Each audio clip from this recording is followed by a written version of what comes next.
और बड़ी खबर, नेपाल में जेट फ्यूल महंगा, फ्लाइट टिकट के दाम बढ़ाए हैं नेपाल एयरलाइंस ने। मिडिल ईस्ट में चल रही जंग की वजह से बताया जा रहा है कि ये दाम बढ़ाए गए हैं। नेपाल में जेट फ्यूल के दाम करीब 85% तक बढ़ गए हैं। घरेलू उड़ानों के लिए भी ईंधन करीब 98% महंगा हो गया है। घरेलू फ्लाइट टिकट 50% तक महंगे हो गए हैं। तो नेपाल में जेट फ्यूल महंगा, फ्लाइट टिकट के दाम बढ़ गए हैं, यानी कि मिडिल ईस्ट में चल रही जंग का असर अब छोटे देशों पर ज्यादा पड़ता नजर आ रहा है। जेट फ्यूल के दाम करीब 85% तक बढ़ गए हैं और घरेलू उड़ानों के लिए भी ईंधन करीब 98% महंगा हो गया है।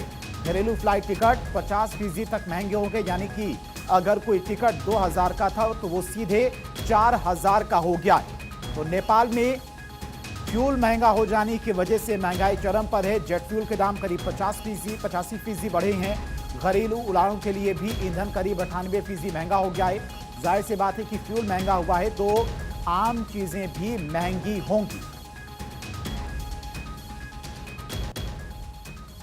और इसी बीच एक और बड़ी खबर, करस के B1 ब्रिज पर फिर हमला किया गया है।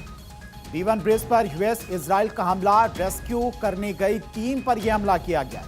पहले हमले में 2 लोगों की मौत हुई थी और बताया जा रहा है कि यहां पर एक बार फिर से हमला किया गया है। करच के B1 ब्रिज पर हमला किया गया है ईरान में और यूएस और इजराइल के द्वारा यह हमला किया गया है। बताया जा रहा है कि जो पहले हमला हुआ था उसमें 2 लोगों की जान गई थी, जबकि घायल लोगों का रेस्क्यू करने के लिए एक टीम वहां पर पहुंची थी। लेकिन रेस्क्यू करने गई टीम पर भी हमला किया गया है। B1 ब्रिज जहां पर यूएस और इजराइल के द्वारा हमला किया गया था, जिसमें 2 लोगों की जान चली गई थी और रेस्क्यू करने के लिए जब टीम वहां पर पहुंची तो एक बार फिर से B1 ब्रिज पर यूएस और इजराइल के द्वारा हमला किया गया है। तो करच के B1 ब्रिज पर फिर से यूएस और इजराइल ने हमला किया है।